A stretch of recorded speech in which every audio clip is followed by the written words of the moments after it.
Blue dragons flew over the mountains. The girl stood with her hand raised, looking peaceful. Looking at her, a bright light began to emanate from the guy. The observers were delighted with this picture. Apollo tried so hard to do everything right it shows on his face. Taking out his weapon, he swung it with all his might. And he hit, shouting at the top of his voice. The impact created a bright glow, causing everyone to try to take cover. This light gave strength and inspired. A small village appeared, where adults worked hard and children frolicked.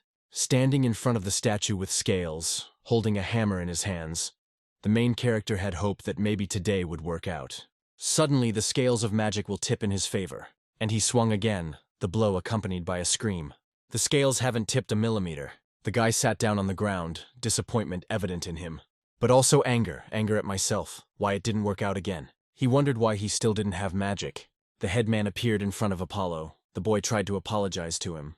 The headman said that he was tired of seeing the scales without movement. One still has to try hard to achieve that. Pointing his finger at him, the old man said that this year's test was his last chance. He was angry, saying that if the hero failed, he would be banished from the village. And he left, leaving Apollo sitting on the ground, whining and hanging his head, while the rest of the village passed by and laughed at him.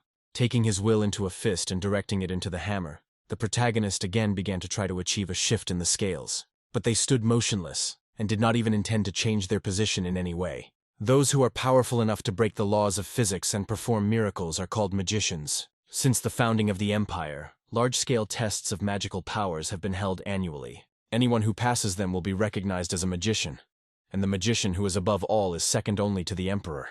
Villages that produce great mages receive various benefits, such as tax exemptions. The birth of a great mage will raise the status of the village, and its inhabitants will live in comfort. As Apollo struck the hammer once again, he knew that if he failed the test, he would be expelled from the village. He knew that those who did not possess magic were absolutely useless. Against the backdrop of the beautiful statue, the sounds of the boy's attempts to increase his strength could be heard. A smiling girl approached him and insisted that he was putting too much pressure on himself. While Apollo sat down to rest, Luna sat down next to him and tried to explain that he would be tired before the real test. Clenching her hand into a fist, the girl was inspired that the guy would succeed. Tried to encourage Apollo that he was capable of amazing magic. When he started to say the opposite again, Luna looked him straight in the eyes. She kept repeating that she was sure the hero could do it. He could do everything. Remembering how Apollo saved her back then, they were quickly running away from someone. Luna was scared to tears. Suddenly we reached a cliff. There was no further way. A mad animal was chasing them behind. And although Apollo himself was very scared, he had to save the moon. The enraged beast with furious eyes looked straight at the children. It was as if there was no longer any hope left in Luna's eyes for a good outcome. Beads of sweat rolled down the protagonist's face. He had many thoughts about how to get out of this. He was in a good mood that day because the headman was teaching a magic lesson. Apollo listened to him attentively, but Luna wasn't particularly interested. The hero already wanted to impress the girls. He thought that he had magic. Having broken the rules and gone into the forest, as the headman said, the boys were attacked by a monster. He could eat them alive, which is what he seemed to be planning to do. But suddenly something lit up, and the beast began to fall. For some unknown reason they were saved. It seemed as if the monster had been carried away by someone's magical power, and the boys stood there in bewilderment. Then Luna decided that it was Apollo who saved her. When the adults arrived, the girl continued to repeat that it was Apollo who saved them. He was a great magician. That's why even now she knew that the guy had unique abilities. She kept saying that she was sure he would become a great magician. After asking to wait a minute, Luna began to cast a spell, and butterflies began to fly in her hands. It was a small spell to help the hero heal the blisters on his palms. Now his hand was covered in bright glowing butterflies. While bandaging the main character's hand, the girl suggested moving to another village, according to the village headman. Looking up at the sky, Apollo replied that he would have to leave one day if he failed the test. Luna was surprised and burst into a scream. How could he, so to speak? In her emotions, she jumped up and ran to the headman, wanting to say a few kind words to him. The hero was left alone, already regretting that he had said too much. He looked at his bandaged palm and thought, I needed to try harder, so I took up the handle of my weapon again. So he trained until the night. The last blows came hard. There were also some indignant people who asked how long this would continue, since it was already night outside. Then Apollo swung his hammer one last time. It hit the surface with a distinctive ringing sound, and part of it flew off, leaving only the handle in the guy's hand. He jumped back a few steps from the guy. The hero was disappointed with this outcome of events. The guy started in surprise, Someone picked up the sledgehammer and was very surprised. After so many attempts, there was no trace of magic. Apollo did not recognize this grinning man in a long red cloak. The main character looked up at him from the bottom, sitting on his knees. I thought that I hadn't seen him before, which meant he wasn't from this village. The man towered over him, smoke swirling around him. He asked the hero to extend his hand. Apollo fulfilled his request. The man looked closely, scratching his beard. He smiled, saying that it was unusual. The level of emptiness was really strange. Hearing this, the main character could not believe it. He looked at his hand again, wondering how and why he had no magic. All those attempts, all those efforts that were made to tip the scales. Everything turned out to be in vain, just as the guy's eyes were now empty. He fell to his knees and began to lament that he knew it. Already on all fours, he asked if there was really no hope, if all the hard work had been in vain. The man raised his hand and replied that although he had no magical powers, his vessel was a miracle. It's a real miracle. He honed it incredibly well and without any magic. Then the hero looked at the man with hope. He threw his hand back at Apollo and asked him to wake up. He must believe in his own strength. The two of them stood surrounded by forest and illuminated by bright light. Then the old man took the hero by the hand and pulled it up. He asked to stretch his hand even further and asked about that tree. Suddenly, Apollo felt something inside and a stream of energy came through his outstretched hand. A magical symbol was formed. The guy started doing magic without even realizing it. The tree quickly burst into flames. A moment later, only a stump remained in its place. Apollo was shocked that he did this, and the person standing next to him confirmed his visions. The guy was already looking with inspiration at the hand that had just done this. This man offered to teach the main character how to use his physical strength. However, he was very angry that the guy only managed to produce a normal flame on the 10th try. He explained that physical strength could be considered incredible because it could be used to invoke magic. Apollo was beaming with happiness. He could finally use magic. Stopping the hero's thoughts about training, the man suggested a faster way. He showed the guy his unique purple physical power. It started from his finger and circled around it several times. The man made the call in this way: summon a goblin who was ill-disposed. Apollo saw him and was surprised at how huge he was. The man corrected him, saying that he was a respected goblin magician. The eyes of this goblin were fiercely directed at the protagonist. He directed a wave of fire straight at the guy. At that very moment, Apollo's frantic cry was heard. He tried to take cover from the fire. At that time, the old man smiled and waited for the boy's further actions. The whole body was burning. If this continues, only ashes will remain of the hero. But suddenly, Apollo's body seemed to be enveloped in protection. The flame began to fade. The hero did not expect this. The man asked the protagonist if he felt his physical strength flowing through his veins. A symbol appeared on Apollo's palm. The guy couldn't believe it was he who had absorbed the fire. The old man explained that his magic was at 0. But he asked not to lose heart. It is simply necessary to absorb more and more. Apollo realized that he was absorbing magical power and accumulating physical power, which gave him the strength to move forward. And although the method is certainly risky, it must be used. He will just continue to absorb magical power. The man sat and said that he hadn't met anyone like him for 10 years. Apollo listened to him, but suddenly a scream was heard from behind. It was Luna. She saw the explosion from afar and was very worried, but seeing that the guy was okay, she calmed down. When the hero pointed to the old man, saying that he had trained with him, there was no one else in that place. It was strange, because a second ago he was here. The girl thought that the main character hit his head. The next day, Apollo came back to his place to train. Luna was not happy with the words of the headman, who repeated that if the power was at 0, he would be expelled. When she tried to prove something to the headman, Apollo stopped her. She believed in the hero and looked with hope. Apollo gathered his courage and decided to show his abilities. Luna's expectations were confirmed. She was very happy. But the headman simply stood there in a stupor. The guy was focused on his work. He took the hammer, swung it, and struck. The statue began to sparkle with yellow light, and it flew apart in different directions. The headman could not come to his senses from this. The girl rejoiced, congratulating the hero, saying that he had succeeded. She threw herself into his arms, repeating over and over again that Apollo was a great guy. The headman was very angry and shouted what the guy had done with the measuring device. He must have cheated. The hero tried to prove that this was not true. Luna believed everything he said. The next day, representatives from Tepoi arrived to sort out the situation. The repair promised to take a long time, so they decided to use other equipment. The headman was sarcastic, saying that the hero would definitely not deceive the representatives, and that it would be impossible to cheat. The elder had no doubt that Apollo would be expelled, but the representatives stood and watched these disputes. The hero did not wait long. He took it and struck with this weapon. but even now his power has gone beyond its limits. The representatives thought it was incredible. The power was on a completely different level. It was truly a miracle. The girl's happiness knew no bounds. The hero cried out in surprise, and the representatives suddenly fell to their knees before him. One of them said that he had amazing power, and asked if it was possible to know his name. The hero was not prepared for this, but he gave his name. With such strong magic, isn't Apollo above the representatives in status? The guy couldn't believe what he heard. The representative asked to go straight to the capital. A carriage would be sent for him tomorrow. Of course, Apollo quickly agreed. He turned around to look at the people standing behind him. Luna was also there. She admired the guy. It was a dark night, and there was a mill in the middle of the field. The main character was resting in it. He couldn't bring many things, and there wasn't much to take. Having noticed some fabric, he decided that he could grab it. This is the one that was bandaged around his palm. It was the only thing that meant anything to him. Memories of the past came flooding back and a blush ran across my face. Suddenly the door opened slightly. It turned out to be the headman.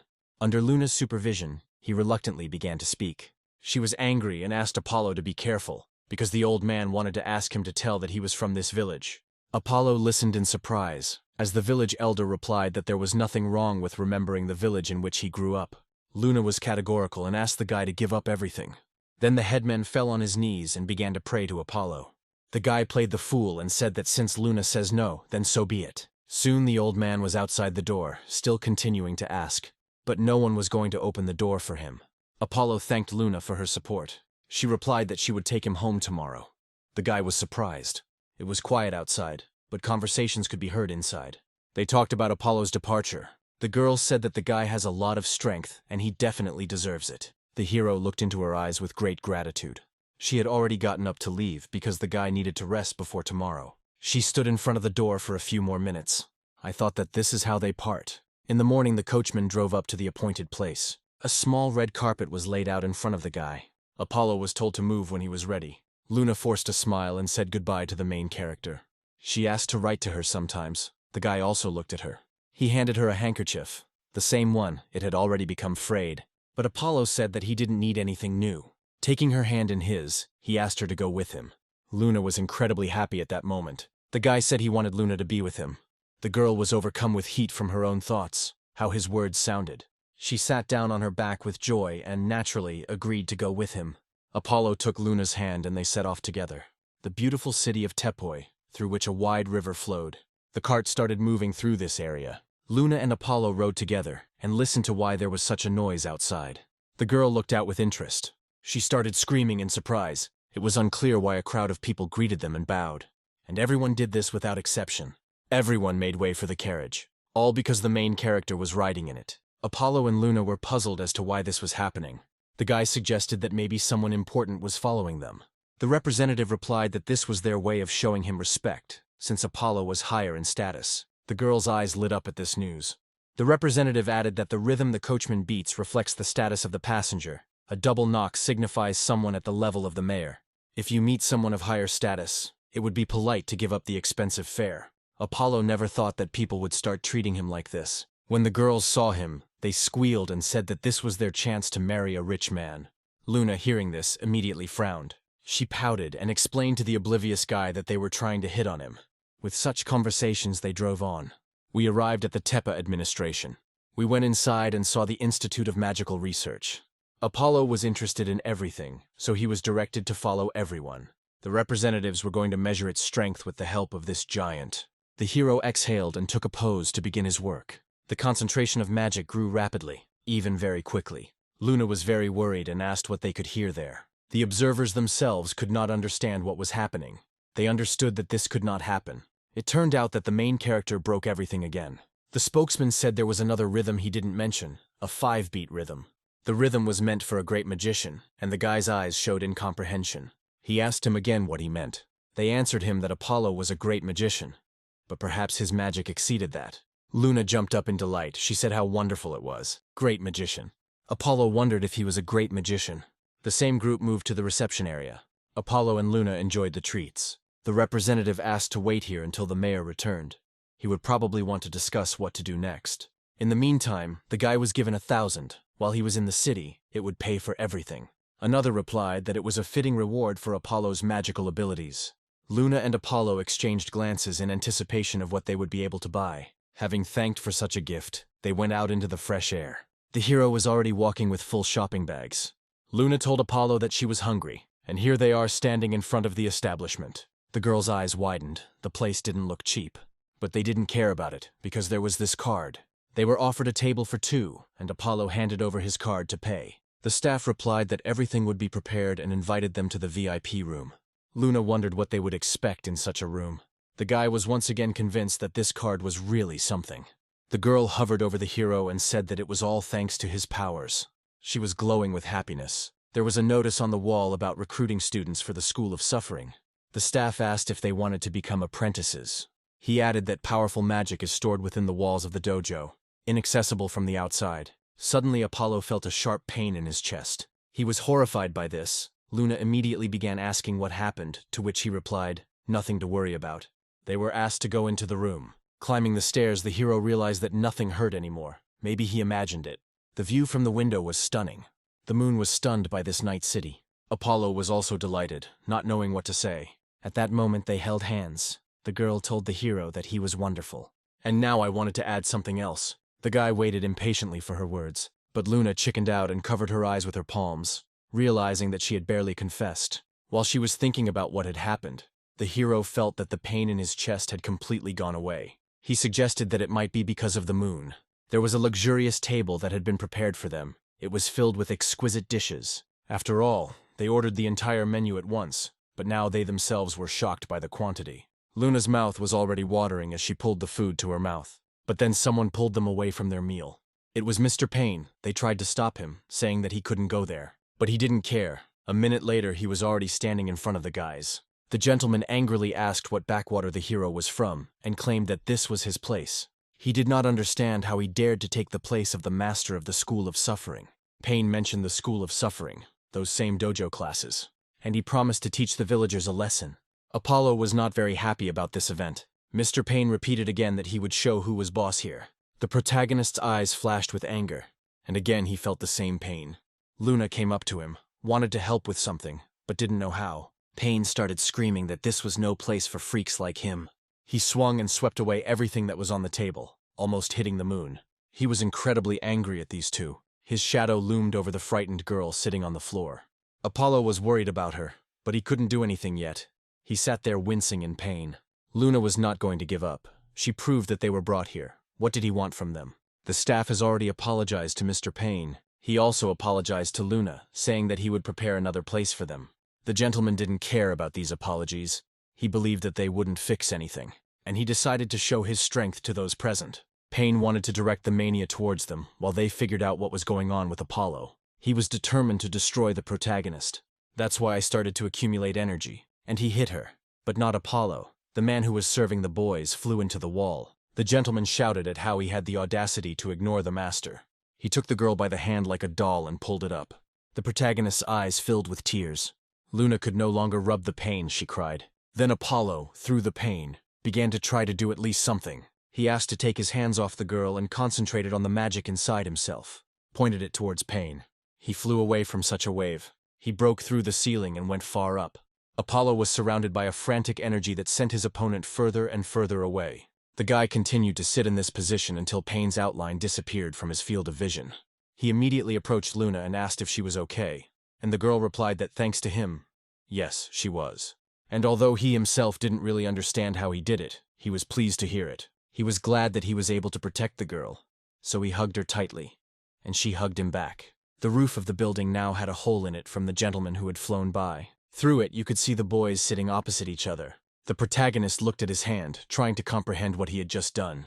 Luna took his hand, continuing to repeat that Apollo was so cool. He decided to repeat this trick again. He held out his hand, hoping that everything would work out again. But nothing came of it. Luna looked at him with regret. The hero asked the moon for forgiveness because he would not be able to repeat it. She said that he had just started learning magic, and that sometimes things like that happen. The guy tried to believe it, although he had doubts. The staff was cleaning up after all this chaos.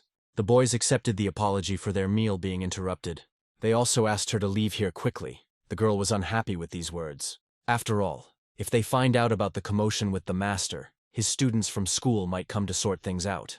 Apollo and Luna exchanged glances. both frightened by this news. Therefore, they decided to quickly retreat from this event. But Pain was already rushing after them, along with his students. He said that he would never forgive them. He called them scoundrels. He claimed to be a master of the school of suffering, who could turn everything upside down with one word. Luna hid behind the main character. She whispered. Apollo's abilities were finally recognized, and now it is unknown what will happen. The two of them against the ferocious crowd. But the guy wasn't going to show his fear to his opponents. He said that he and Luna had worked hard to get here, and he will never allow all this to be destroyed. Pain laughed. Was he really still going to go against him? He announced that it was time for Apollo to be disgraced. The hero did not react to his words and stood ready to repel the attack. He stretched out his hand and tried to remember the sensations he had experienced during their first duel, and it seems he succeeded. Magic was directed from Apollo towards his opponent. Mr. Pain stood up, preparing to strike back, but Apollo's energy proved stronger than Pain's magic. He fell to the ground with a dull thud. Satisfied with his work, the hero said that he would not allow anyone to offend the moon. Luna herself was fascinated by this picture and the guy's words. Pain, sitting in front of Apollo, still couldn't understand how the redneck was capable of such a thing.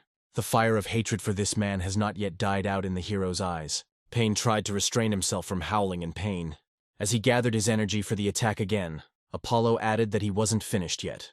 The girl watched all this silently, but the moment he directed his magic at the master, Luna stood between them, and she took the blow herself. Apollo didn't understand what was happening, why the girl was doing this. Luna covered Pain with herself and stood with her arms outstretched. The guy replied that the guy was a scoundrel and he deserved it. The gentleman was lying on the floor groaning in pain. His students were trying to help him. Luna tried to convince the protagonist that she could become a killer because of someone like him. But she doesn't want that. Then Apollo decided that if the girl wanted it, then so be it.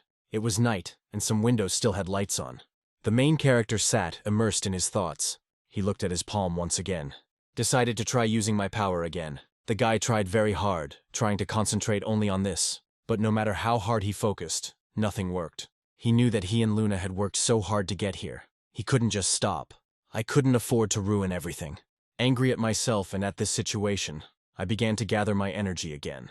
He remembered how his hand had lit up with different colors the last time, and he could use his magic. But now nothing was working. The question was why. Luna entered his room. Apollo was glad to see her and asked how she was feeling. She replied that it was fine, with a completely calm look.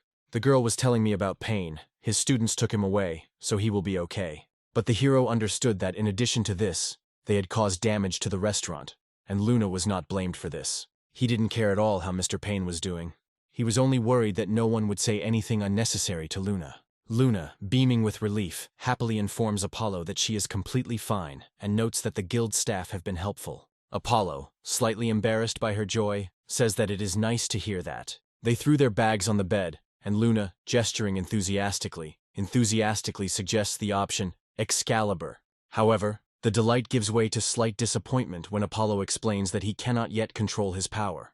Luna listens to him with a soft, understanding smile, giving him the opportunity to speak out and share his experiences. The guy shyly admits that strength appears to him, it would seem, at the most necessary moments, especially when he wants to protect her. Apollo, looking a little embarrassed, suggests that his uncontrollable power awakens as he strives to save Luna. Luna, hearing his words, freezes, her eyes closed in surprise. Asking again in a whisper and not believing her ears, Luna tries to understand what exactly she means to him. Apollo, meeting her gaze and seeing her reaction, himself realizes the full depth of his words. Luna, noticing that Apollo continues to look at her flushed face, looks away in embarrassment, trying to deny her embarrassment. To quickly change the subject, Apollo begins to fuss, suggesting that the girl rest, removing all the bags from the bed. Luna admits with a smile and a little shame that she lied to hide her embarrassment, and is touched by how easily Apollo believed her. The moon was fast asleep. Apollo is in his room, his face illuminated by the moonlight, his eyes reflecting deep thought as he analyzes recent events. He looks with determination and quietly pronounces a key discovery for himself. His power is awakened by a sincere desire to protect the moon. The boy looked at the moon. His previous confusion was replaced by calm confidence. He fully accepted the nature of his power. While Apollo was pondering all this, Luna was quietly snoring in bed. The guy extended his hand forward. He was ready to protect the girl at any moment. Waking up, Luna sleepily mutters a morning greeting to herself, trying to come to her senses and start a new day.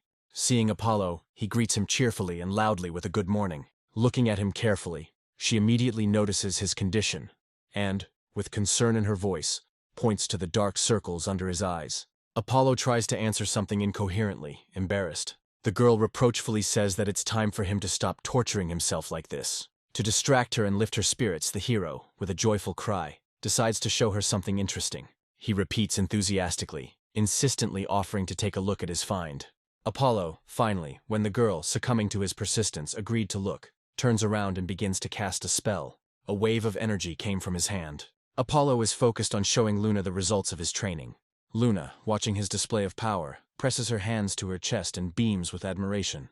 The protagonist, having finished the demonstration, looks at Luna with a relieved smile, pleased that he was able to show her this. But now Luna is sleeping in her bed, and he understood that he would not be able to save the moon if it needed help. He clenches his fist, and his gaze becomes firm and determined again.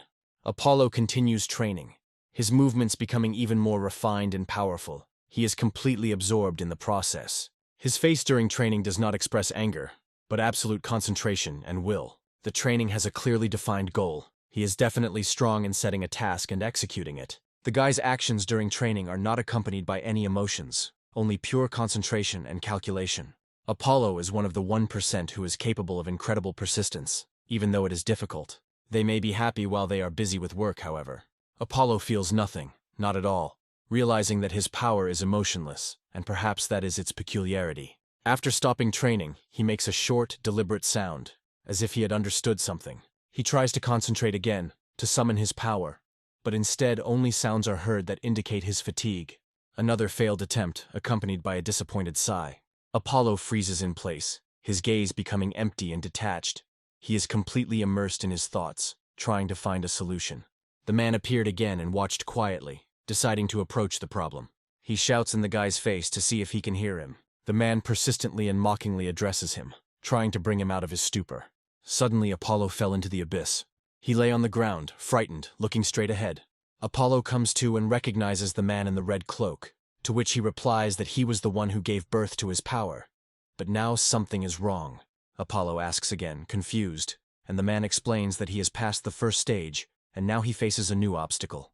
The man confirms his words, and then, with a grin, calls Apollo a thorn in his side for his stubbornness and difficulty. Shrugging, the man in the cloak muses out loud that he hasn't met such a stubborn person in a long time. Apollo, not listening to him, cries out in despair that he will not be able to protect the moon when needed. Hearing this, the man raises his eyebrows with interest. After a pause, he says that there is a sure but risky way to overcome this barrier. He looks at Apollo and asks the key question, asks what to do, offering him to make a choice. Once again, the image of Luna sleepily muttering a morning greeting to herself, trying to come to her senses and start a new day appeared. Apollo greets us again with a cheerful and loud good morning. Looking at him carefully, she immediately notices his condition, and with concern in her voice, points to the dark circles under his eyes. And again Apollo, embarrassed, tries to answer something incoherently. The girl reproachfully says that it's time for him to stop torturing himself like this. Holding out his hands, he offers to look at something, and he wants to show Luna his strength again. Again he holds out his hand, hoping for magic, and it seems to be working for him. Again the same picture. The girl looked at it all in surprise. So Apollo, full of determination, begs the man to teach him. He begins training. He showed him a new technique, which the guy was now demonstrating to the girl. Apollo, with a joyful and enlightened look, explains to Luna his discovery that he can use magic when he wants to protect her. Luna, hearing this, opens her eyes wide in surprise. She remains touched by his words. The hero, full of enthusiasm and determination, confidently declares that he will definitely save her with magic. Luna, carefully observing his gestures, asks the practical question, why the ring finger of his left hand? Apollo, with a slight smile, gives a romantic explanation, because this finger symbolizes eternity. The old man's words came to mind. He set a condition on the ring finger. He would be able to summon Levitine to save the girl. Apollo, whose face shows complete understanding, joyfully exclaims that he understands everything. Then he told the hero that this finger symbolizes eternity. The moon looks a little confused against the backdrop of all this. The next morning, Apollo receives an official message from the guild office. He was taken by Luna. Finally they got out into the city. Luna, seeing that Apollo is getting ready in his usual simple clothes, tells him with a slight reproach that the meeting is with someone important. Luna firmly states that you need to dress appropriately so that you are not looked down upon as a country bumpkin. Luna takes the guy to a clothing store.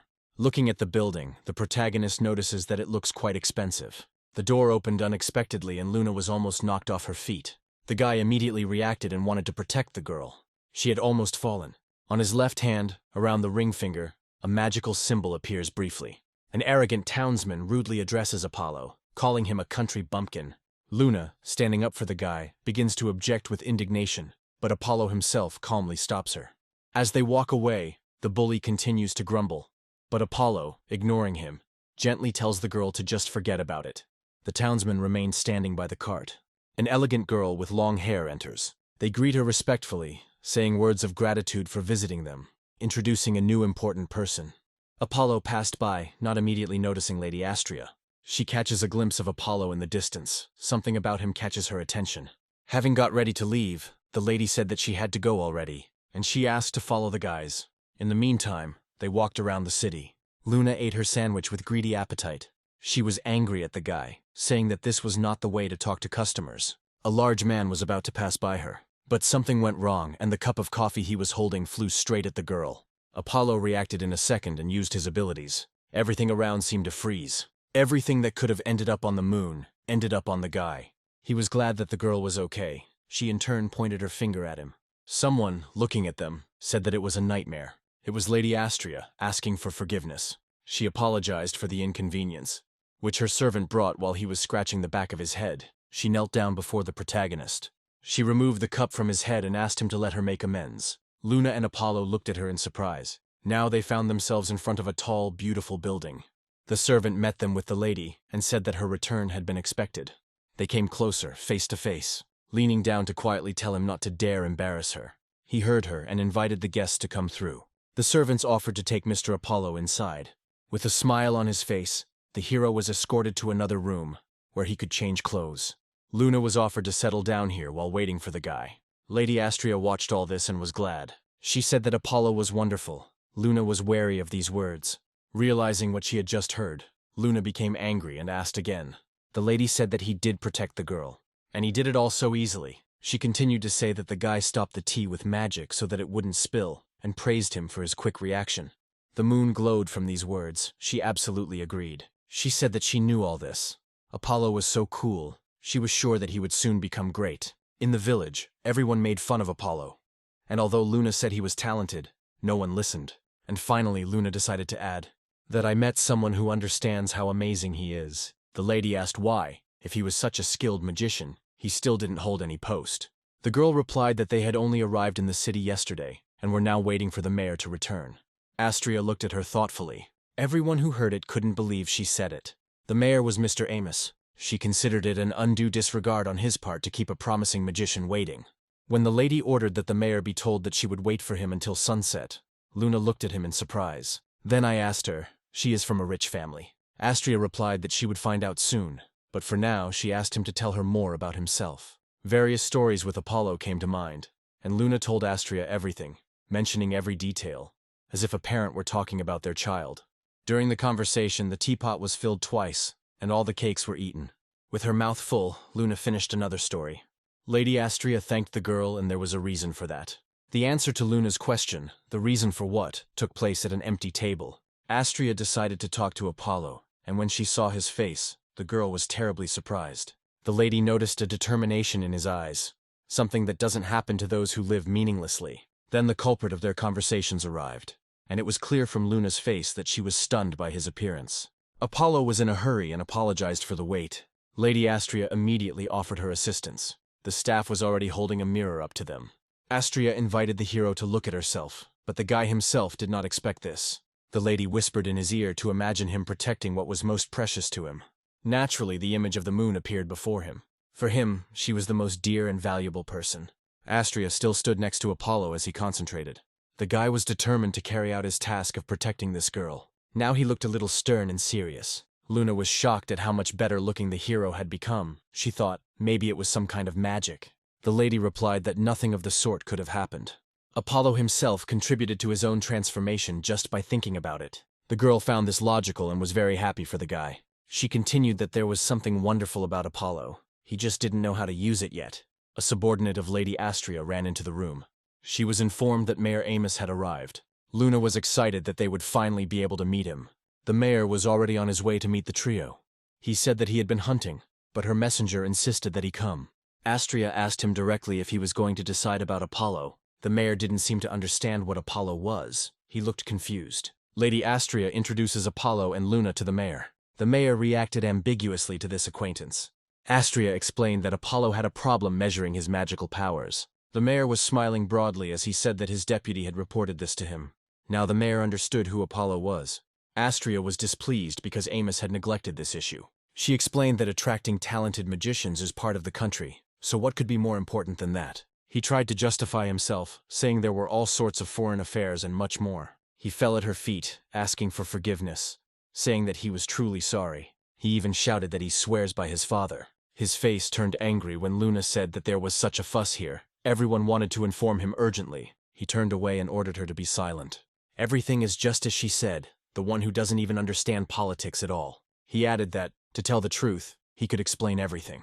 Then Lady Astria poked him in the chin, sternly calling his name. She asked if he understood what he was saying. The next second, Amos fell to his knees guiltily, only now admitting that he was guilty. He begged for mercy. Astria didn't want to listen to him. She said that he could go. Apollo and Luna were close all the time. All that was left for Mayor Amos to do was serve out the remainder of his term as he should. A passing servant slightly touched the mayor, so that he almost fell. The boys whispered among themselves. Maybe Miss Astria was not in the mood. She thought that it would probably be up to her to direct Apollo where he needed to go. She believed that the guy deserved more recognition. This outcome pleased and surprised both Luna and Apollo. Sitting at a round table, Astria's proposal to visit her home was discussed. She invited them, if the guys have time, of course. Luna immediately perked up. She liked the idea. She was already looking forward to telling more stories to the lady over a cup of tea. She really wanted to go. Apollo replied that if Luna wanted to, then they would go. Lady Astria was very happy, and replied that she would prepare everything immediately. The girl decided to ask the hero if he really wouldn't ask why she wanted to go so much. Answering her own question, she said, because it was the first time she had met someone like her.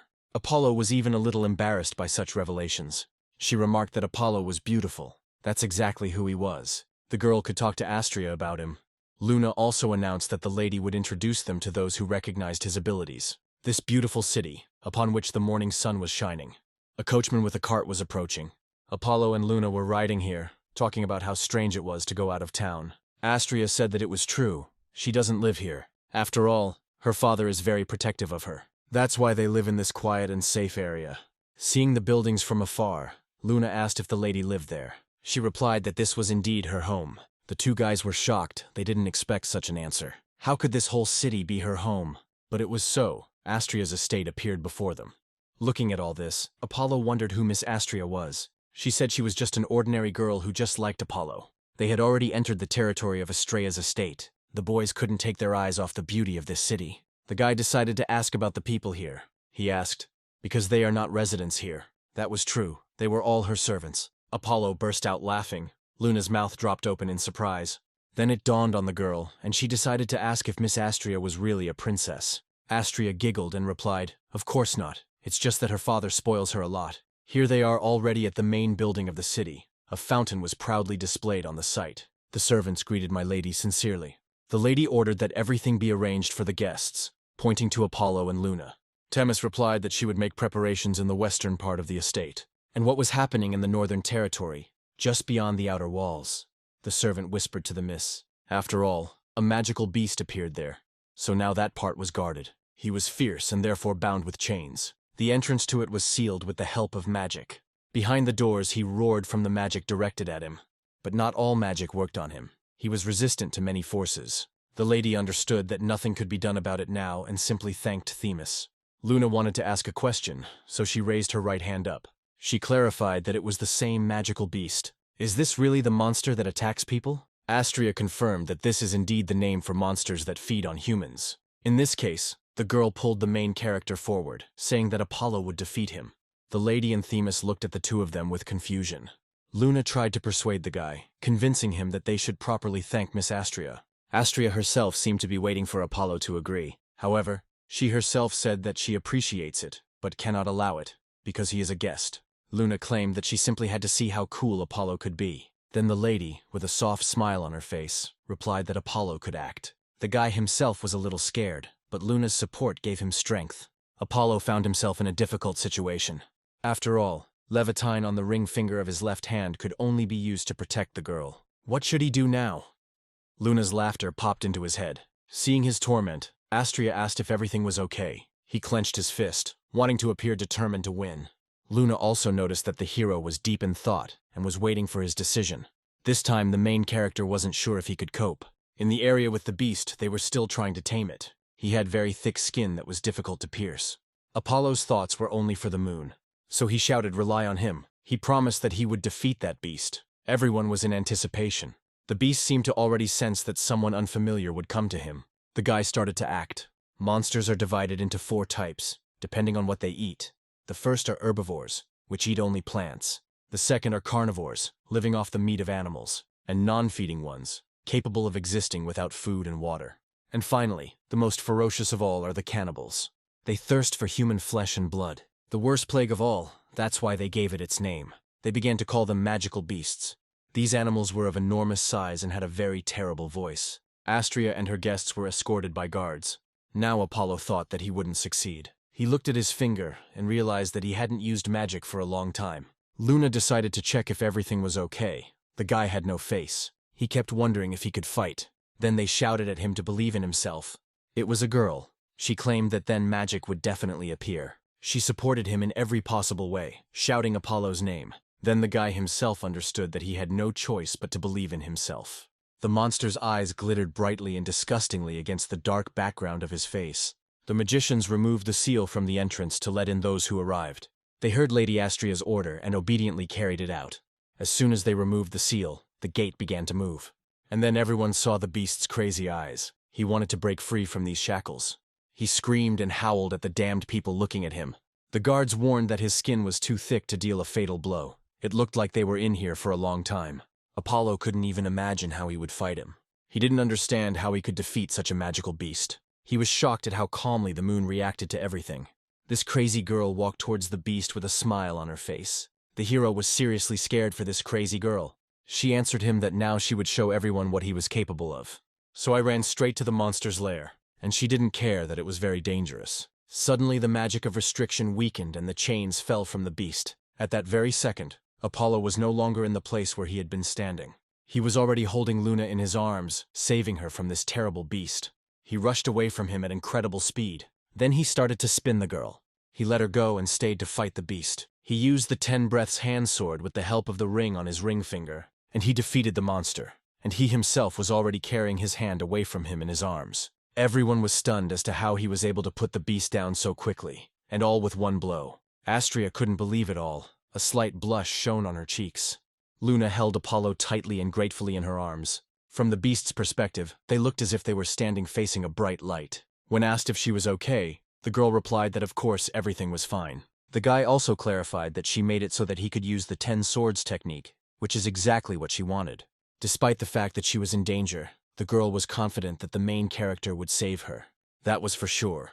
The beast was still lying prostrate on the ground and seemed to have no intention of getting up. Apollo was ready to defend the moon no matter what it cost him. It was sacred to him. The top of Astria's mansion was visible at this spot. Astria herself spoke to the guy, saying that she couldn't believe that he was able to bring down the beast alone. Yes, and lead with one more blow, she was perplexed. Then Luna, holding Apollo's hand, repeated that this is how strong he is. The lady thought, his strength is on par with a 3rd-level mage, if not more. Luna still continued to praise the guy. She was sure that he would become even cooler. Astria asked again if the hero really had anything else to show. The girl replied that there was still the most powerful magic of the sacred sword. Meanwhile, the guards approached the beast to check what was wrong with it. The guy was more serious at that moment than ever. The magical beast stood up and quickly soared into the sky. It was aimed at these people who dared to put it down. But first he looked at Lady Astria. At that moment Apollo's power didn't work. He got scared. It was all because she was not Luna. Then Apollo decided to put himself in the wrong place instead of miss. She flew away, while the hero was in the mouth of the magical beast, groaning from incredibly strong pain. Together with him, the monster flew up again. Everyone tried to do something, to somehow protect the master. But everything was to no avail. Thick blood flowed down the protagonist's face without stopping. An inner voice told him to destroy them all. He didn't understand what kind of voices these were, whose they were, but he heard them again and again, and it was as if strength had returned to his body. He grabbed something tightly with his fingers. I woke up already hanging in the air, spread out in different directions. Now he had magic on all the fingers of his left hand, and was ready to attack right now. He rushed at high speed towards the magical beast. The only thing in his head was to destroy them all. He dealt a fatal blow to the beast, which was accompanied by a scream from the monster. Astria and the guard watched this with their mouths open.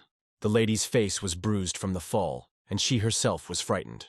Apollo wanted to finish off the beast, so he used his strength to the fullest. From the strain, scarlet blood was still flowing from his mouth and nose. The magical beast fell down, powerless. The main character screamed, trying to inflict as much damage as possible on this brute. In the end, this guy completely destroyed him. Apollo walked all ragged, rumpled, pale. He was completely exhausted. However, there was no sign of fatigue in his eyes, only pride and relief. Luna pointed her finger at the hero, calling him by name. She saw that his hair had grown, and it was as if he had grown up on his own. He didn't look like himself, but she was still very happy, because she thought that he had died completely. Lady Astria thanked Apollo for risking his life for me. He said that it just happened to him somehow, but the changes in appearance were not due to his powers. This was the first time something like this had happened. Suddenly, a web of energy spread out from his hand. The magic activated on its own. Luna, with tears in her eyes, grabbed her head, not understanding what was happening. The hero felt a surge of power. The sensations were not the same as before. He could not control them.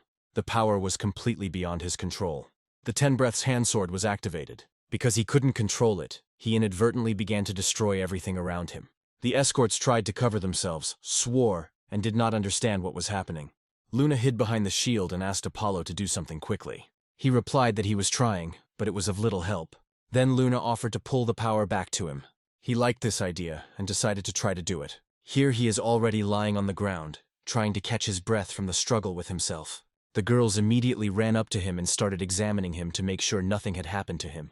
Apollo himself only asked if they were okay. He asked for communication, which put them in danger. The girls thought he wasn't to blame, but the lady said he had saved them all. Luna wanted to help the guy get up, while Astria again said words of gratitude for the victory over the magical beast. The main character broke into a smile. Miss Astria looked at Apollo with special tenderness and warmth.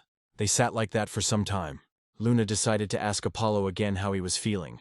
He wanted to answer something with a joyful look, but the girl interrupted him and said that she was hungry. It turned out that the guy wanted the same thing. The lady promised that she would definitely treat them.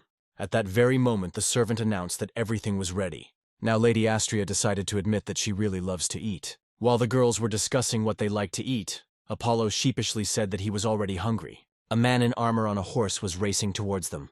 He stopped next to the talking girls. He knelt down, introduced himself, and apologized for being late. Luna asked Astria who it was. The lady replied that she wanted to introduce them all. That's why I invited him here. Luna noticed the gem on his helmet and pointed it out to Apollo. This stone brought back memories of the village. When they were children, a lord came to the village.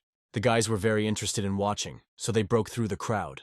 There were also gems on the lord's hat then. This means that this man was an important person, since he had 2 of them on his helmet. But he worshipped Lady Astria, so who was she then? The lady began to introduce the instructor Bernard Apollo, who possessed outstanding abilities.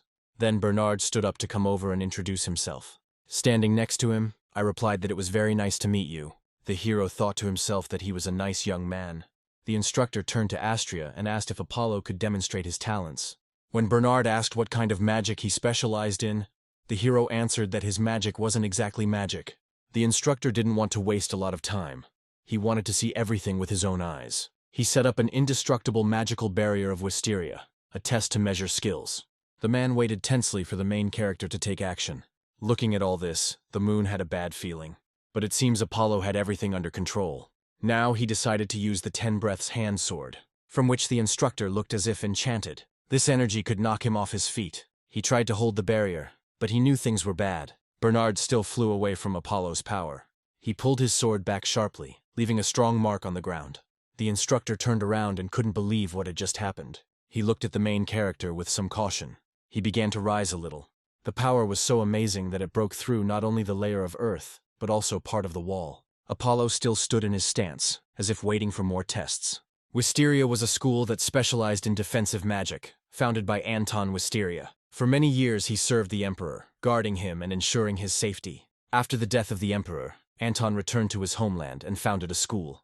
At one time, Wisteria Castle became a place where over 1,000 people worked and studied. And so Wisteria's highest achievement is an indestructible magical barrier.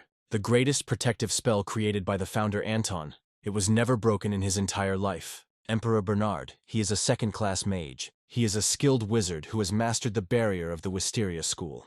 And yet it was destroyed. Bernard could not understand how. He wanted to turn back with an angry look. Lady Astria stood behind him. She looked pleased and proud that Apollo had proven her words. The instructor asked who her lover was. She laughed, saying that they weren't in that kind of relationship yet. They stood there in awkward silence for a while. Bernard thought that this girl would never tell him what was on her mind. He would have to find out everything himself. Suddenly the silence was broken by a woman's scream.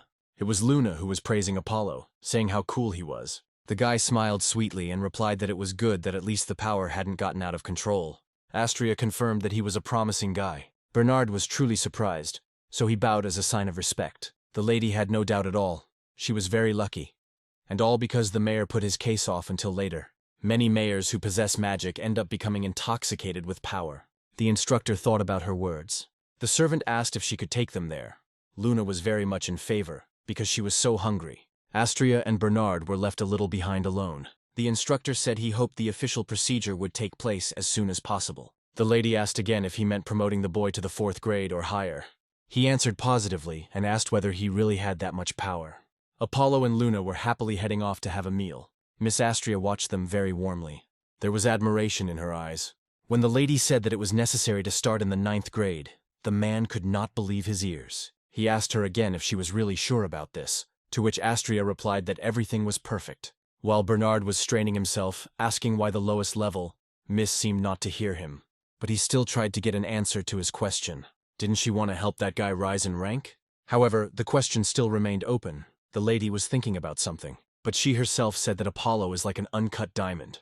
One suddenly said that if one tried to assess his potential, anything could happen. Bernard crouched down to assess the force of his blow once more.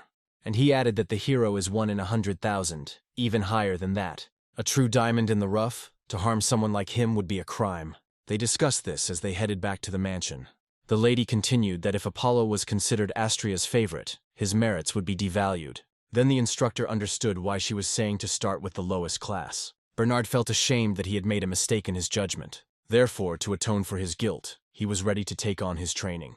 Astria agreed, as long as there was nothing to find fault with him about. Raising her hand to the sky, the lady instructed the instructor to train properly. Meanwhile, Luna and Apollo collapsed onto the diva with relief. The dinner was so delicious. But Astria also offered to drink tea. While the servants poured tea and prepared desserts, the boys sincerely thanked Lady Astria. Luna wanted to ask Miss something else. She was interested in what Apollo's results were. Astria completely forgot to tell about this. She said that Apollo was now a 9th grade mage, and the guy was stunned.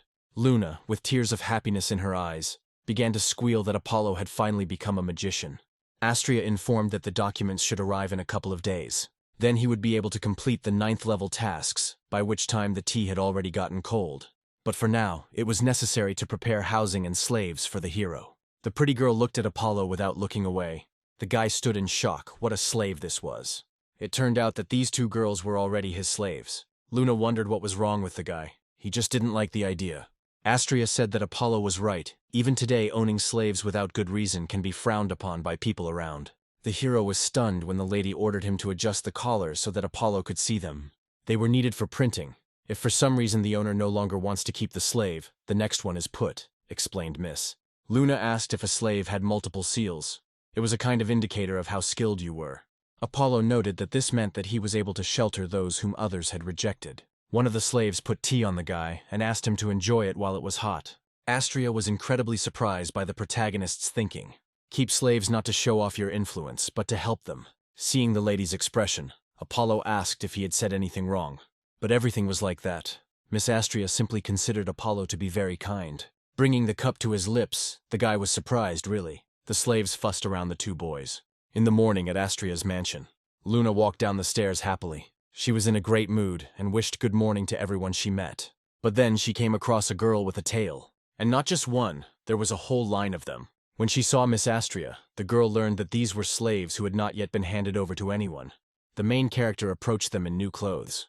Luna immediately began to praise Apollo, saying that he was becoming more and more handsome every day. Astria showed Apollo the slaves she had told him about yesterday, and asked him to choose. He thought about it, because he had to choose from those who belonged to Miss Astria. Luna was asking the lady if she gave him her slaves, she wouldn't seem like the one who couldn't support them. Astria replied that thanks to the influence of her family, this would not happen. While Luna was pondering the answer, the hero was thinking about how to choose. Astria said that it would not cause any harm to her family, but that was not all. Sometimes the highest aristocrats exchange slaves among themselves. They send slaves to each other to build strong cooperation. If political marriage is a union, then the exchange of slaves is a kind of conditional union.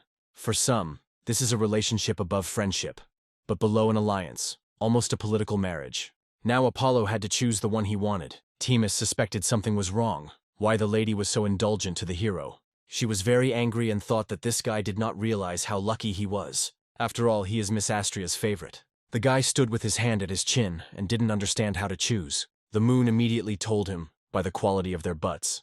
The guy felt very awkward, because the girl asked the slaves to show their butts, and the skirts needed to be lifted too. And of course they did it. Apollo immediately turned away and wanted to stop it all. Luna explained this by saying that strong legs, and especially the butt, are important for hard work. This is also important for Apollo, because he used to swing his hammer like that. Then it dawned on the guy that buttocks really are important. Now he considered it right, and began to examine it together with the girl. They examined one after another. Later it got to the point where they started to feel them up. From such conversations, Themis turned as red as a beet. Miss Astria looked a little upset. This really irritated the maid. Apollo remained in thought for a few more minutes. Actually, just like the moon. Then Astria decided to come to their aid, although she said that she didn't really understand this. She said that if a person gains and loses weight in these areas, there will be consequences. She heard that some lines appear, and she decided to demonstrate this on one of the slaves. Themis was already standing there completely out of her mind, unable to understand what the lady was doing. To survive the winter, workers work hard and stock up on food. During the winter, these reserves are eaten, and in the spring, people again begin to prepare for the cold by making reserves. Apollo understood everything. Slaves who perform such work get such lines on their buttocks. Luna asked if Astria also chose slaves in this way, to which the lady replied that if she has to choose them herself, she will focus on this. She sent her maid to fetch the hourglass. Themis didn't keep us waiting long. This is a tool that determines whether a person is similar to the one you are looking for. Apollo took this magical device into his hand. Astria, for example, also said that she was looking for someone who would satisfy her thirst for knowledge, and touched him with this thought. Everything around her began to blur, and sand appeared in the hourglass. The lady handed the watch over to one of the slaves, and they started to light up and the sand stopped. It was amazing. Themis explained that the amount of sand that falls will determine whether the person is close to the one you are looking for. In this case, it meant that he was not the one who could satisfy Miss Asteria's thirst for knowledge. Apollo asked if it could be magic too, and he himself confirmed his suspicions. The watch is made in such a way that even people who do not use magic can use it without any problems. But Astria replied that there are no people in the world who lack magic at all. So if the magic is equal to even 1 grain of sand, everything is fine. Because of this, Luna asked the hero to try too. When he touched the watch, it glowed blue in his hands. The guy assumed that they were faulty because there was no sand in them. The lady replaced his watch and gave him a new one. He thought, his magic power is actually at 0. What will happen if Miss Astria finds out? The watch didn't respond at all, no matter how hard the main character tried. He was ready to fall through the ground. Why didn't he have any mania at all? He suddenly remembered the man in the cloak, but he still continued to stand firmly on the surface. The lady spoke to Themis about exchanging this watch, and it looks like the warranty period has not expired. Their conversation was interrupted by Apollo. He was already ready to tell how everything really was. It was very difficult to decide on this, because he did not know what Mrs. reaction would be. But he still blurted out in one breath that there is no magical power. His scream gave way to a ringing silence. But it didn't last long. Deli said again that Apollo was so kind. She said that he is someone who has amazing skills. His strength definitely cannot be 0. Luna chose the right moment, grabbed the guy's hand and said that everything was right. Why did he scare her so much? Lady Astria bowed her head slightly and apologized for the malfunction of those devices. Looking at the beautiful view from the window, Miss said that she herself does not really use them. All because she considered it a kind of indulgence. She didn't want to rely on magic. She liked to evaluate people herself. The hero asked if she could evaluate things this way. She answered positively and was thus able to meet a wonderful man, hinting at Apollo himself. It was already getting dark. A group of slaves gathered around the table and listened to Luna. The main character couldn't understand why everyone was running around like that. I left my room to check out the situation. He walked by, looking closely at the people, still not understanding what was going on. The weather outside looked as if a storm was about to hit. Luna and Miss Astria called Apollo to come to them. He asked why the servants were so busy. It was all because of the storm of magical power. It is a natural disaster that disrupts magical powers, making the use of magic impossible. Since mania will be unavailable during the storm, they rushed to prepare magical devices to protect the estate. Astria, looking at the rising storm, apologized for the noise. So, there won't be any mania yet. But even at such a moment, Apollo should be able to protect the moon. Suddenly Apollo made a magic pillar in his hand, and he said he just wanted to check that he could still cast the spell. The lady suddenly screamed and covered her mouth with her hands. Even the moon was frightened by Lady Astria's reaction. She didn't understand how one could use mania in the moment of a storm of magical power. She admired him very much. The storm grew stronger and stronger.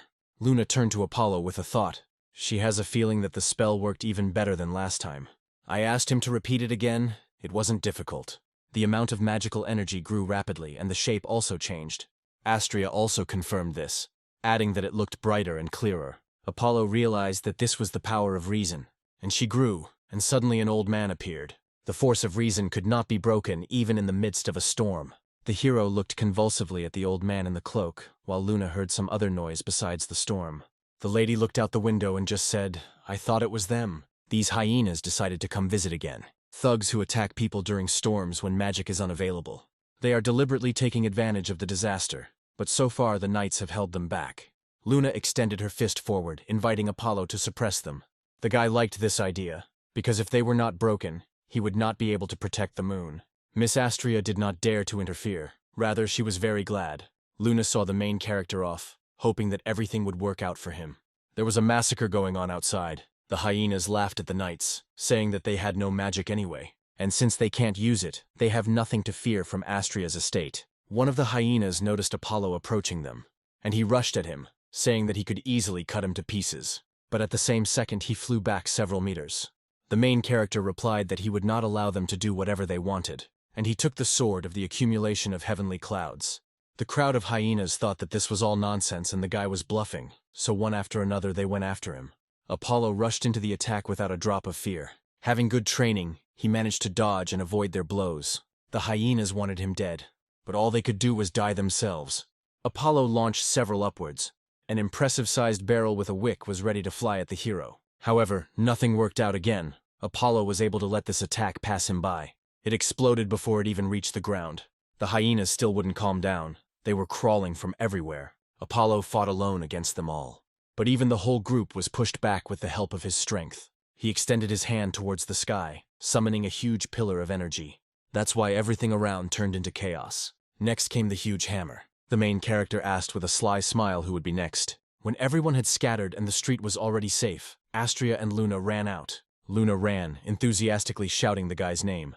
He turned away at the sound of her voice, his sword and hammer still in his hand. She hung around his neck and said that he was magnificent as always. Lady Astria watched them, adjusting her unruly hair in the wind.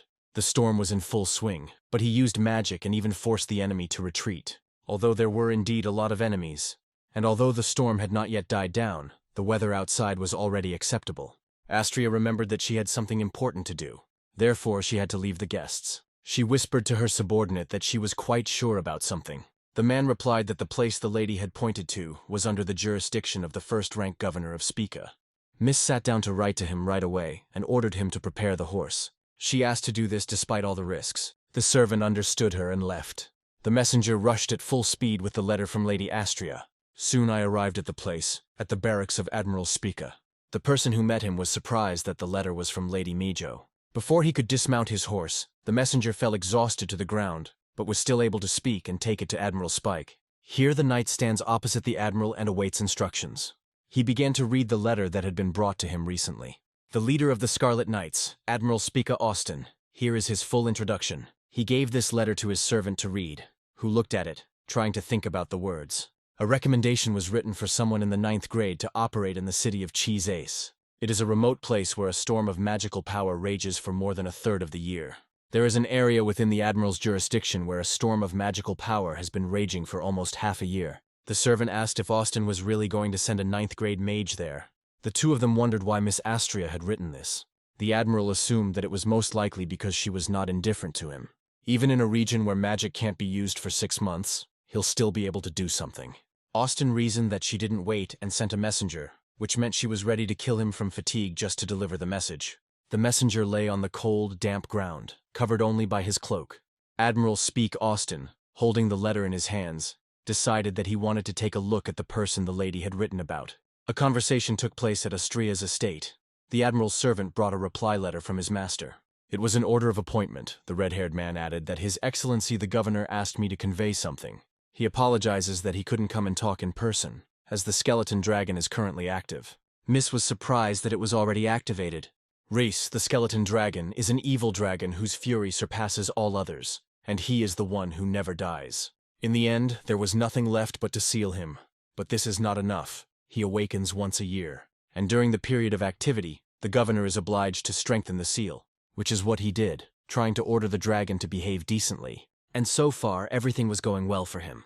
Astria asked me to convey that she appreciates his concern. She decided to go out for a walk on the property, accompanied by a servant who protected her from the scorching sun with an umbrella. Apollo was training at this time. Luna stared at him without taking her eyes off him. The lady, passing by the boys, said that it seemed like Luna was doing well, but Apollo didn't look well. He explained that he couldn't use magic properly, although everything worked fine yesterday. Luna suggested that Apollo would find it easier to use magic during a magical storm. Astria thought about it. Apollo asked her if this was possible. She replied that it was not usually given as real, but if it could be true.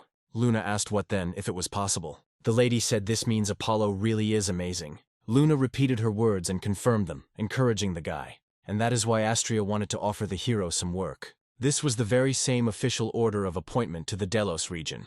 Luna raised her hands in joy that she would finally have work. But the lady added some bad news. Storms are common in Delos. Apparently there are many magical beasts there. His task is to deal with them and control the region. Perhaps this is where he can find answers to his questions. Lady Astria hoped that he would be able to demonstrate even greater strength. Luna, taking Apollo by the hand, asked him what he needed to try. The guy, of course, agreed with her. They looked at each other with such a pure, tender gaze, Astria admired them. The carriage arrived at its destination. The coachman asked my lady for forgiveness for waiting, and did so on one knee. Opening the door, Apollo and Luna were invited inside. Entering there, Apollo found himself in some large room. The lady, wagging her finger, explained that it was all thanks to magic. They set off on their journey in comfort. Driving away from the huge Astria estate, they passed forests and rivers, and voices could be heard in the carts. Lady Astria explained that the reason why the space inside the carriage differs from its appearance is distortion magic. Mages who wield this magic are usually divided into 3 levels, with the first stage allowing the user to only create an illusion. At the next level, the magician can actually expand the space. An even higher level allows the magician to expand and stabilize space. This is Mikami Sushi, the second most powerful master of the Ladybirth style and a specialist in spatial magic. Luna, leaning out the window, repeated to herself, "It means the space inside has been expanded through magic." Back inside, she pronounced it an amazing spell. She leaned towards Apollo and asked if he could do that. With her arms spread out to both sides, she tried to demonstrate how to expand the space. Astria listened to their arguments without interfering. The guy kept insisting that he couldn't do that. But Luna said that he had already done that with that thing with his ring finger. Yes, that was it, the spell to protect the moon. She was delighted that Apollo said so. In Luna's eyes, the main character was an impeccable magician who always protected her. She helped him understand that if he did this and expanded it, then everything would work out. The hero looked at his hand and tried to figure out how this could be accomplished. He thought that he could use it in battle like this. It would also be easier to protect the moon. The moon was just flowing down the wall from Apollo. It was so cool. Having heard all this, Miss wondered whether she would be able to make such proposals to Apollo. Luna looked at the guy with embarrassment and blushed unconsciously. Apollo noticed her flushed face, causing the girl to quickly turn away and wave her hands. Suddenly Lady Astria spoke, apologizing for interrupting them, and she informed me that it would soon be necessary to recast the spell, and suggested that I take a look at this magic. Apollo agreed without hesitation. The carriage stopped and the driver was about to get inside. He took his leave of Miss Astria and was ready to get down to business. Mikami quickly began to cast his spell. All 4 of them were inside at the time. Afterwards, we found ourselves in a luxurious hall, where the table was already set. The table quickly filled with various dishes and appetizers. The lady sat down at the table with the boys, and they began to eat. Luna gobbled everything up, saying that everything was very tasty. She offered Apollo to try what she had just taken. Day turned to night. The carts were illuminated by lanterns. Luna kept repeating how amazing it was that they were now inside the cart, but in such a luxurious hall, while the guy was catching food. While the guys were discussing how it was fashionable to live here, Astria disagreed with them. She wouldn't want to live like that. She wasn't keen on places where insects might be found. Apollo still couldn't figure out how to deal with his poor piece of meat. The knight addressed Milady remotely. He announced that there would be a magical storm all day tomorrow. And now Apollo finally managed to catch food. He was happy. The knights looked at the sky in fear. The storm was approaching, as predicted. Inside the cart there was already brewed hot tea with sweets. There was talk about an approaching storm. But if they were to end up there now, all the magic cast on the cart would disappear. Luna was very scared. She didn't want to lose all of this. Therefore, for the time being, we decided to set up camp here. Apollo and Luna watched as the rest of the crew bustled about and started a fire. The main character was deep in his thoughts. Luna quietly approached Miss Astria. She wanted to clarify something. They were still inside the carriage, but there was also a place to take a bath. The lady asked if Luna wanted to. They could take a bath together. While the maids were tidying up the clothes, voices could be heard from the bathroom as the girls admired each other's bodies. Apollo decided to go out for a little practice at night. He tried to immerse himself completely in himself and concentrate on his powers. Suddenly a spider came down to the girls' bathroom, and the 2 of them were very scared. Apollo sensed that Luna was scared and rushed to help with lightning speed. The girls sat hugging each other and shook with fear. Suddenly he would descend right on them. Tears were already streaming from their eyes. The fear was so strong. The guy saw them both in the bathroom, embarrassed. He blushed and became confused. Luna jumped out of the bathroom and ran straight towards him. The main character asked the girl to wait a little. He was already using magic. Used the 10 breaths hand sword, so that the girl would not be naked in front of him. Lady Astria was surprised that Apollo managed to expand the levitain. Then the guy was able to catch the girl in his arms. She was happy that Apollo was able to use the magical extension. He confirmed this, and was also pleased with the result. Luna asked if he could repeat it on Miss Astria. Suddenly a lady started coming out of the bathroom, and Apollo's eyes widened. Then the guy ran away from that room, apologizing as he went. The girls were left alone, looked at each other and started laughing. The main character went on to continue training. The lady sat by the window and asked if Apollo was going to sleep now. Luna explained that if he finished training too early, he would wake up in the middle of the night and secretly go train again. Astria concluded that this guy was very hard-working. Luna pointed her finger at the lady and confirmed that he was insanely hard-working. She was so surprised then, because he not only listened to Luna, but also immediately put the advice into action. The miss looked at the starry sky with a slight smile and said that if the cup is turned upwards, then everything is real, and if it is lowered down, it is impossible to fill it with anything. She explained that a person who does not listen to the advice of others will not succeed, which is why training in magic is called polishing the bowl. Apollo is truly amazing. Luna's eyes widened and she came very close to Astria. She suddenly asked why Miss was treating her so well. The lady looked at her carefully, listening to her every word, and she answered the girl, placing her hand on hers, that she was also very important. After all, it is because she is here that Apollo can demonstrate his talents, no matter how good the fruits that can grow from seeds. If the farmer does not take proper care of them, the seeds will spoil. Luna repeated the lady's words. Take proper care. Astria continued that in order for Apollo to continue to grow as a mage, her presence was necessary. The girl giggled sweetly at these words, imagining the main character. In the morning, Luna went out for a run. Apollo followed her out. The girl admired the big river. The other bank was really far away. While on the shore, they discussed that they needed to move. Luna asked where the ferry was then. Astria asked not to worry about it. A guy came forward and assured them that what he was about to do would only take a moment. He touched the river with both hands, and everything around him was blinded by his magic, and the river instantly froze. Now they could cross it, which is what Luna and Apollo ran to do. The girl was delighted. They were really walking along the river. It was faster than on the ferry. When Luna was about to fall, the hero, as always, saved her by catching her with the help of magic. Miss Astria was called. They wanted to report something to her. Another disaster was approaching them. A group of magical beasts rushed towards Apollo and Luna. In the heart of the city of Cheese Eyes, where it rains forever, lies the desert region of Delos, where the locals could not rely on magic. So they sent a man there to rule, and that was Apollo. They were now in the city of Kibaroi. Everyone was wearing raincoats because it was raining. The girls found funny animals and had fun with them. It turned out that there were too many of them, and when the birds flew away, the girls got scared. Everyone ran to hide behind Apollo. The residents of this city cooked their food outside in such weather. The guys discussed how few people live here, and that for the Cheese Eyes region this is normal. The lady said that once Apollo defeats the local monsters, conditions should improve. Luna encouraged the guy that he should try, yet this is not what Lady Astria expected. She thought there would be many more residents here, but it looks like they ran out of food and had to leave. This was understandable, but Miss was still upset that Apollo would do so many great things. But not many will see this. Luna thought about this thought. After rethinking it, she said, "It is true. The main character decided that his affairs were bad. It was necessary to quickly find shelter here. The monsters were advancing. They were fast and made strange sounds. Astria ordered Shine to get rid of them quickly. It was necessary to move people in carts to a safe place." Suddenly Apollo looked away somewhere. He felt uneasy. The guy was casting a spell trying to get rid of the monsters. Channeled magic through his 2 fingers. But suddenly the energy disappeared somewhere. Shane did not understand what happened. She called Miss Astria to inform her that a magical storm had just begun.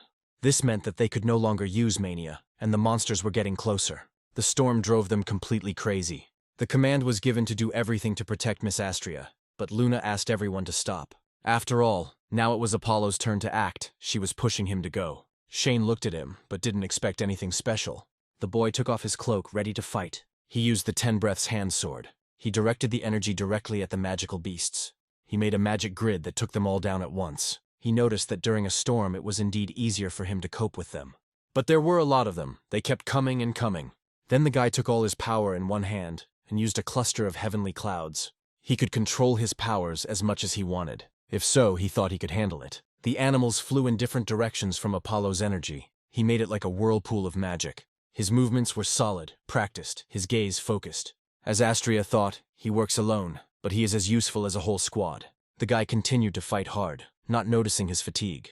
But the magical storm has not passed yet. Everyone listened to Astria's words as she spoke about Helios's dilemma. She continued, "Even today his name remained in the history of the Empire. The legendary great Helios Electo. They say he could use all kinds of magic when he was only 3. The girls were shocked that this was only 3. But he still had a weak spot. He didn't have much magical power. Apollo couldn't listen to this now. He was a little busy. A guy came to his aid. The hero thanked him for saving his skin. His strength is declining. Maybe he overexerted himself. They told him not to be afraid. They would be able to fight them. Apollo reproached himself for not having enough physical strength.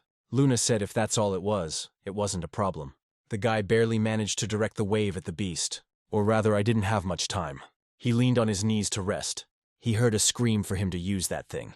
It was Luna who was trying to guide him. She was suggesting that thing like last time.